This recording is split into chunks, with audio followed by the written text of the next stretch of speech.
everyone, it's Stacy. I brought along just a sponge. You could either spray this with a spray water bottle if you wanted. So it's just a little damp. And if you get it a little too damp, just have a cloth that you can squish it out on. So I have a few lighter colors and a few darker colors, right? So this would be one of the darker colors.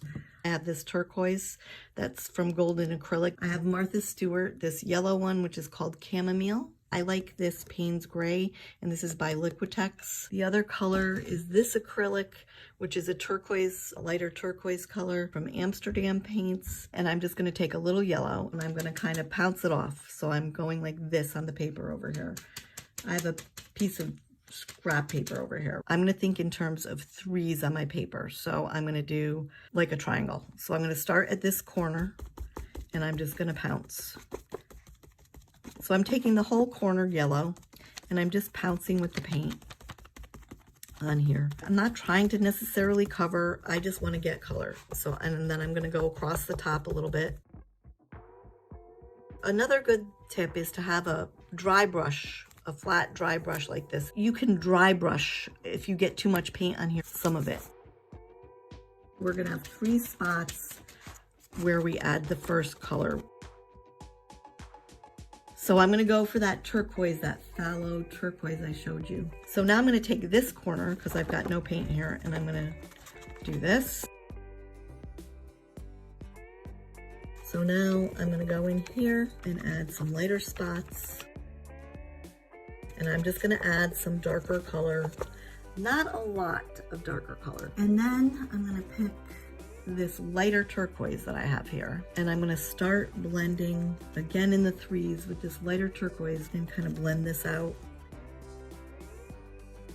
My last words of wisdom: nothing. Sometimes you could just take and paint your background a color if you don't want a lot of texture. I have this credit card. This is a very old credit card, and I use this sometimes for paint. So I'm going to go pick up some paint and I'm just going to make some random mark with some color.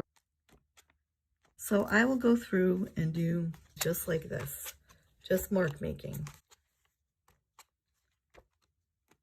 So our next layer is going to be stenciling. So a lot of this will get covered up. What you're looking at here is some stencils that I have. So these stencils come in a 3-pack.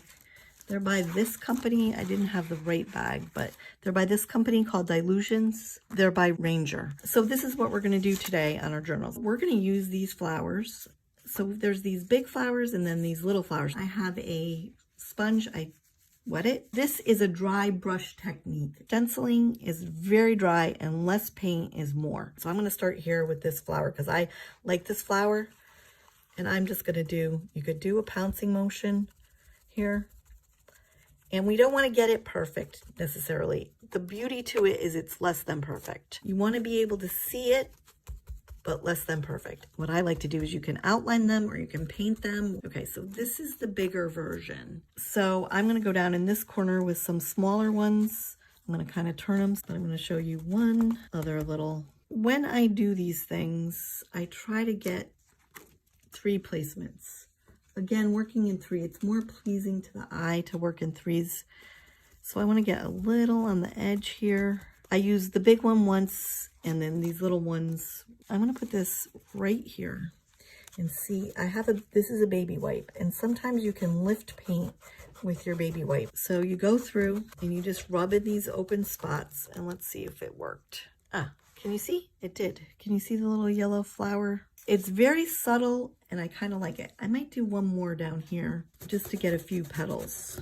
So we're going to do collage today. We have some words that I pulled out. So I am what I make up. The Wonder Begins, which kind of I thought went with this page, or You Can. So I'm not sure. One of those. I thought some hot pink would look good on these flowers. I'm going to start by gluing down the words that I decide to use here. Then the next question is, do I want something like this in here? I think I might cut her out and add her. So I just went through magazines and I looked through for words that resonated with me. I kind of thought about my colors here. The thing I like to do is these images don't belong to me. If we're using these for our own purposes, we don't have to really be too concerned about that. You would change the images to make them your own. I am going to do mark making, and we're going to work at embellishing, if you will, these things. I'm thinking I'm going to put this girl here because these could be legs. I could do something with these lines. Laying before you are some things that I use in my mark making. I just wanted to introduce you to some of them. So this is a white Signo Uniball pen. I have this Stabilo All pencil, which is a water-soluble pencil. If you use it and draw with it, it will smudge or it will also disperse like watercolor. Graphite pencil, which is the same sort of idea. It's water soluble. This is just a plain old graphic pencil. These are my One for All by Molotol, I think you say it. This is a paint pen. I have some paint over here on the side. Outline, words. I just have a slightly damp brush. So I dipped this in and dried it off. And I just drag it along. So I'm gonna focus here on this. So some other things you can think about is about anchoring in these sort of images, right? So I might take a little bit of this and just put a little tiny bit of black on the edge as a shadow. And I want to kind of outline the flower a little bit. I might come down to this yellow. This is where I did the takeaway effect with the baby wipe.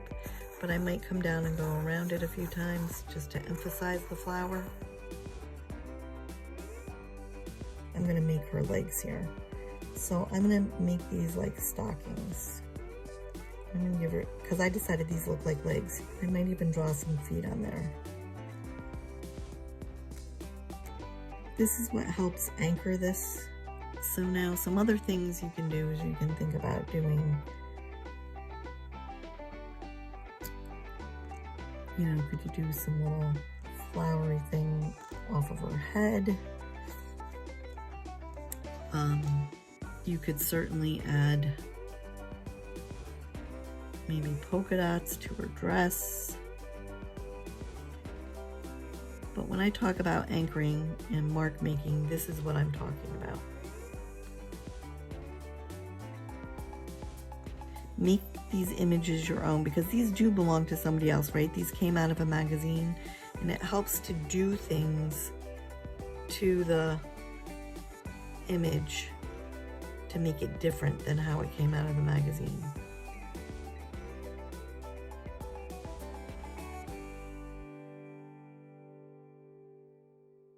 I'm going to put a little pink in some of these.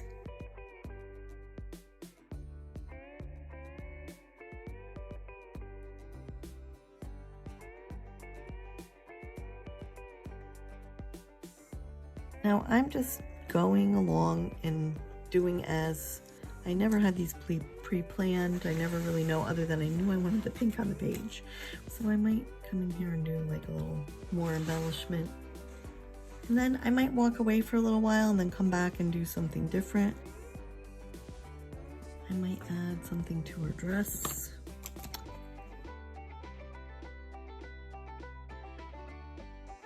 Then maybe I'll come back after that dries and do a little outline with the black. Might look better, but I might leave it. I'm going to continue this off camera, doing that, and that is my page for now.